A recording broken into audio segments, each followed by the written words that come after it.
لوگ کہتے ہیں کہ سایہ تیرے پہ کون تھا، لوگ کہتے ہیں کہ سایہ تیرے پہ کون تھا، میں تو کہتی ہوں کہ ہم سب پہ ہے سایہ تیرا، کچھ نہیں مانگتی شاہوں سے یہ شیدا تیری، یہ اس کی دولت ہے فقط نشے کفے پا تیرا۔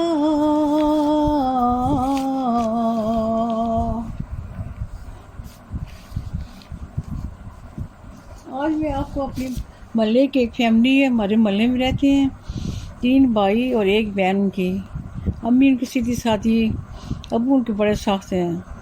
ان کے ابو کی سختی کی وجہ سے اس کی امی کی ذہن میں بڑا اثر پڑ گیا تھا۔ ماں ان کی بالکل سیدھی سادھی، بچے بڑے تینوں بھی انتہائی محنتی، کوئی انہوں نے کبھی وقت ضائع نہیں کیا، شروع سے بس کام کیا، گھر آئے کام میں لگے رہے، نہ کوئی ان کی دوستی ہیں نہ کہیں جانے ہیں، گھومنے پھرنے جاتے ہیں۔ بس شروع سے ان کو باپ نے ماں نے ایسے عادی کیا تھا کہ بالکل فضولیات میں نہیں، اس وجہ سے ان کے ماشاء اللہ سارے تینوں بھائی انتہائی سادے، نیک اور دیانتدار، مشہور ہے، سارے محلے کو پتہ ہے کہ بہت اچھے بچے تینوں۔ ایک ہی بہن ہے، اس کی شادی ہو گئی ہے، اس کی شادی بھی ایسی گھر میں، اس کی ماں کا ایک ہی بیٹا ہے، وہ ان کو آنے نہیں دیتی ہے، 2 مہینے 3 مہینے، بیچاری بڑی مشکل سے کبھی کبھی آتی ہے، تو بہت مشکل سے رات رہتی ہے۔ ابو کا سنا تھا کہ ابو بڑے سخت ہیں، ان کی امی پھر ایسی ذہنی حالت میں ایک دن سنا بھی فوت ہوگی، وہ بھی سب لوگ کہتے تھے کہ اسے باپ نے کچھ کیا ہے نا، اللہ ہی جانتے ہیں ہم کیا کہہ سکتے، ہم نے آنکھوں سے دیکھا نہیں ہے۔ تو یہ بچے بیچارے پھر بھی اپنا اسی طرح کام روزگار میں لگے رہے، کام کرتے رہے۔ بڑے کی شادی کی، دوسرے بھی، چھوٹا بھائی ہے، اس کا نام وکاس ہے، اور اس نے 3 جس کا چھوٹا بھائی اس نے 3 سال کورس کیا، انجینئرنگ کیا ہے، اب مجھے صحیحات کوئی ٹیکنیکل کا کورس اس نے 3 سال کا کیا ہے۔ اس کی رشتہ ہوا نا ایسی فیملی میں جہاں وہ عورت بڑی چلاک تھی، بہت ہی۔ جب مجھے پتہ چلا عرفان کسی کام بجلی کا کام کرتے ہیں، میں اسے پوچھا تو اس نے کہا وکاس کا ہم نے رشتہ طے کر دیا۔ فیملی کا بتایا تو اب میں بالکل چپ نہ، میں بتا نہیں سکتی تھی کہ یہ بھائی اس محلے میں رہ کے گئے تھے، بھائی ایسی ہوشیار عورتیں بڑی زیادہ نا، ڈر بھی لگتا ہے، پتہ ہے ایسے حالات میں بندہ فوراً بول نہیں سکتا، اگلے کہیں اچھا بھلا ہمارا رشتہ انہوں نے خراب کر دیا ہے۔ انہوں نے اچھے طریقے سے شادی کی ہے، اس اتنا اس کا وکاس بھی بہت روپ آیا تو بہت پیارا لگ رہا تھا۔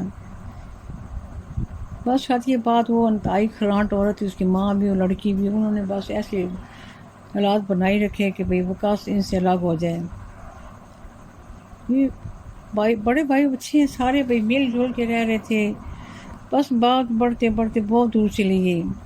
اس کی بیوی چلی، اس کی ماں اپنی بیٹی کو باہر لے گئی ہے، بہت دھمکیاں، ایسی پریشانی میں۔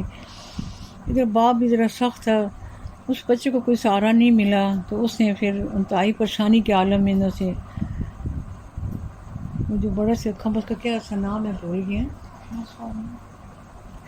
ٹرانسفارمر کے اوپر چڑھ گیا، وہ وہاں چڑھ کر اس نے دونوں بازو اوپر رکھتی، دونوں ہاتھ رکھتے، استغفر اللہ استغفر اللہ، وہاں سے بہت کرنٹ کے ساتھ نیچے گرا، اس کے دونوں بازو بالکل،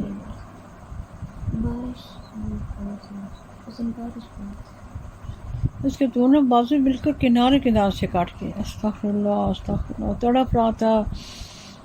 یہ ڈھونڈتے رہے ہیں، ملتا ہی نہیں تھا، کافی دیر سے ساری جگہوں میں بیچارے بھائی بیچارے ڈھونڈ بہت خیال بھی رکھتے، پیار بھی کرتے ہیں، اب بھی کر رہے اس کو بہت خیال رکھتے۔ آواز بھی آئی بڑے دھماکے کی، وہ پھر کسی نے آ کے بتایا، بھائی کسی نے پہچان لیا اس کو، پھر اسپتال لے کے گئے، بہت اس کی حالت خراب تھی، تڑپ رہا تھا۔ اللہ کرتے کرتے وہ بچ چکے ہیں، لیکن اب اس کے دونوں بازو نہیں ہیں. اس کا ابو بھی اب اس کا خیال رکھتا ہے، دونوں بھائی بھی، ان کے بچے بھی. اس کو پانی پلاتا ہے، کوئی چیز کھلا دیتے ہیں. استغفر اللہ، بہت دردناک واقعہ ہے، بہت ہی دردناک. اتنا اچھا یہ بھی دونوں بھائی سے یہ بھی بہت اچھا بھائی تھا، بہت پیارا بچہ تھا. یہ اللہ کی رضا، اللہ خود جانتا ہے اس کے کیا راز ہیں.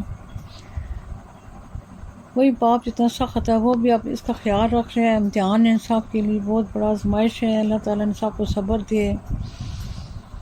بہت آگے پیچھے کوشش کر رہے ہیں کہ سر اس کے مصنوعی بازو لگ جائیں، لیکن اب ڈاکٹر نے کہا کہ اس کے بازو بھی نہیں لگ سکتے، کیونکہ وہ بہت زیادہ اس کا کٹ گیا ہے نا، کندھا بالکل کندھا ہے، ذرا بھی اس کو جوڑ نہیں ہے نا بازو کا. بس کچھ دن ٹھیک رہتا ہے، پھر ذہنی طور پہ بڑا اپسیٹ ہو جاتا ہے. آج بھی عرفان بتایا بہت پریشان ہو جاتا ہے، ہمیں بھی کرتے ہیں، لیکن ہم اسے بہت خیال رکھ رہے ہیں، بھابھیاں بھی. اللہ تعالیٰ ان کی پریشانی دور کرے، کوئی اس کا کوئی اچھا ثواب ہو جائے، کوئی زندگی کا پانی تک وہ پی نہیں سکتا، کچھ بھی نہیں کر سکتا. میں سوچے نہ اس کی کیا زندگی ہوگی. جی بالکل جان گیا، دیکھ کتنا رونا آتا ہے، استغفر اللہ، دیکھا نہیں جاتا. قمیض ایسی پوری پہنتا ہے، اس کے بازو خالی بازو لٹکے ہوئے ہوتے ہیں. بس اللہ تعالیٰ کو اس کی مدد کرے، اس کی کوئی اس کا وسیلہ بن جائے. بس اللہ سے معافی مانگنی چاہیے، برے وقت کسی کو پتہ ہی نہیں ہے کیسا آ جائے.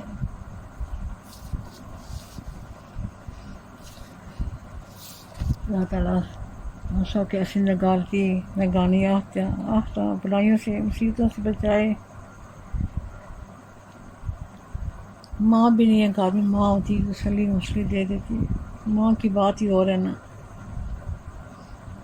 ماں کی وجہ سے تو سارے گھر روشن ہوتے ہیں، ماں نہیں ہوتی تو اندھیرے ہی ہوتے ہیں. جیسے کچھ دن ٹھیک رہتا ہے، پھر ذہنی طور پہ بڑا اپسیٹ ہوتا ہے. پھر ہم اس سے بہت خیال رکھتے ہیں اس کا، گلے والی بھی سب جانتے ہیں اس کو، وہ بھی خیال رکھتے ہیں، پھر بھی مشکل ہے.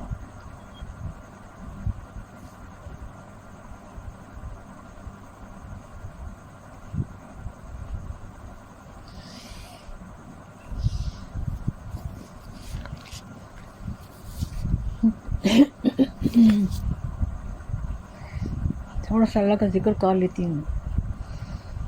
اللہ اللہ اللہ اللہ اللہ، لا الہ الا اللہ،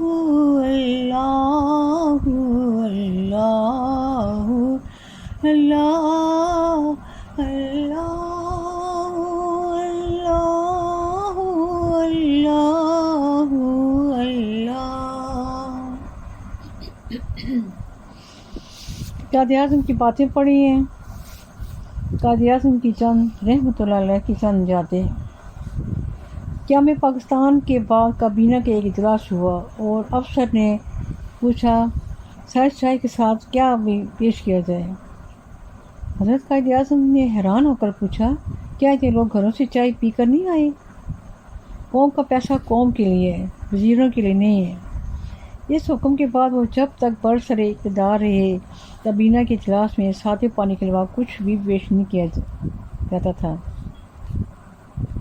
ایک مرتبہ گورنر جنرل ہاؤس کے لیے 3,850 روپے کا سامان خریدا گیا. آپ نے نیب کی طرح حساب منگوا لیا. کچھ اشیاء محترمہ فاطمہ جناح نے منگوائی تھیں اور کچھ گورنر جنرل ہاؤس کے لیے تھیں. آپ نے حکم دیا کہ جو چیزیں محترمہ فاطمہ جناح نے منگوائی ہیں ان اشیاء کے پیسے ان کے اکاؤنٹ سے کاٹ لیے جائیں. 2-3 چیزیں حضرت قائد اعظم کے ذاتی استعمال کے لیے تھیں، ان کے پیسے اپنے ذاتی اکاؤنٹ سے ادا کیے. ان کی قیمت سرکاری خزانے سے کاٹنے کا حکم نہیں دیا انہوں نے. اور گورنر جنرل ہاؤس کے لیے جو چیزیں تھیں ان کی قیمت سرکاری خزانے سے کاٹنے کا حکم دیا.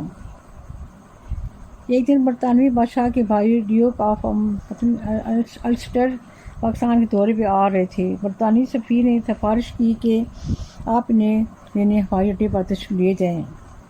آپ نے ہنس کر کہا میں تیار ہوں، لیکن جب میرا بھائی لندن جائے گا تو پھر برٹش کنگ کو بھی ان کی استقبال کے لیے ہوائی اڈے پہ آنا پڑے گا۔ قائد اعظم رحمۃ اللہ علیہ بہت کھری بات کرتے تھے۔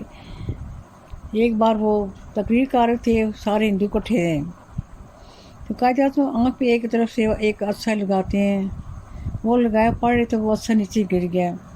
جب سارے ہندو بڑے خوش ہو گئے، چلو قائد اعظم ویسے تو جھکتے نہیں ہیں، لیکن عدسہ اٹھانے کے لیے ہم سب بیٹھے ہمارے آگے جھکیں گے۔ لیکن قائد اعظم نے جیب میں ہاتھ ڈال کر دوسرا عدسہ آنکھ پہ لگا لیا اور پڑھتے رہے، اور سارے ہندو دیکھتے رہ گئے۔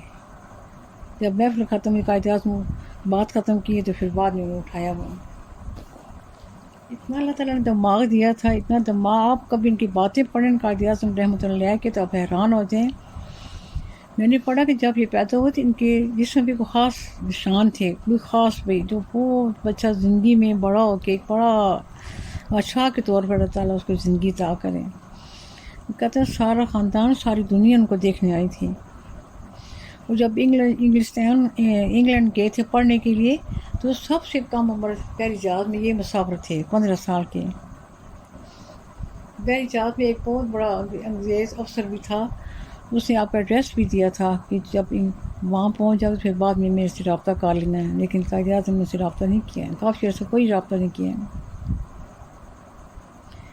پھر قائد اعظم داخلہ لینے کے لیے وہاں ساری جگہ جاتے رہے، ساری جگہ۔ ایک جگہ انہوں نے دیکھا کہ ایک یونیورسٹی کے باہر کلمہ لکھا ہوتا ہے، پہلا کلمہ، اور محمد صلی اللہ علیہ وسلم کا نام پڑھ کے تو وہیں انہوں نے داخلہ لیا تھا۔ اللہ تعالیٰ نے اتنی چھوٹی سی عمر میں اللہ تعالیٰ ان کو اعلیٰ تعلیم، اعلیٰ دماغ دیا تھا، اللہ تعالیٰ نے ان کے ہاتھوں سے ایک کام کروانا تھا پاکستان بنانے کا، اور اللہ تعالیٰ نے کتنی بہترین ٹیم دی تھی ان کے ساتھ مل کے، ان سب نے بھی پورا پر حصہ ڈالا، اپنے گھر بار لوٹائے، سب کچھ، مال دولت اولاد سب کچھ لوٹایا انہوں نے۔ پاکستان ایسے نہیں بننا تھا، آج لوگوں نے پاکستان کا مذاق سمجھ لیا ہے، یہاں سے گانے کا پاکستان بنا دیے۔ پاکستان بہت قربانی کے ساتھ، جانی مالی نقصان کے ساتھ پاکستان بننا تھا۔ وہ سارے اگر آپ واقعات سنیں، پڑھیں، دیکھیں تو آپ کا دل بھی زخمی ہو جائے۔ پاکستان پڑھنے کے بعد بھی ان لوگوں نے زمین پہ بیٹھ کے، سیاہی کی دیوار ہوتی تھی اور قلم نہیں ہوتا تھا، تو کانٹے کہتے ہیں جو ککر کے کانٹے تھے ان کو کاٹ کے صاف کر کے ان سے کاغذوں پہ لکھتے تھے، اور رات دن اور سارا دن کام کرتے تھے بغیر تنخواہ کے۔ سب لوگوں نے حصہ ڈالے۔ اللہ تعالیٰ ہمارے پاکستان کی حفاظت کرے، بہت حفاظت کرے۔ پاکستان ہے تو ہم ہیں، پاکستان نہیں ہے تو ہم نہیں ہیں۔ بس آنے والی نسل کو تو پتہ ہی نہیں ہے پاکستان کیسے بنا۔ ہمارا تو ابھی اتنا زیادہ پاکستان سے پیار ہے کہ بتا ہی نہیں سکتے ہیں۔ ہم تو پاکستان کے لیے جیتے ہیں اور پاکستان کے لیے مرتے ہیں۔ اللہ ہمارے ملک کی بڑی حفاظت کرے، بڑی حفاظت کرے، شیطانوں سے، ظالموں سے بچائے۔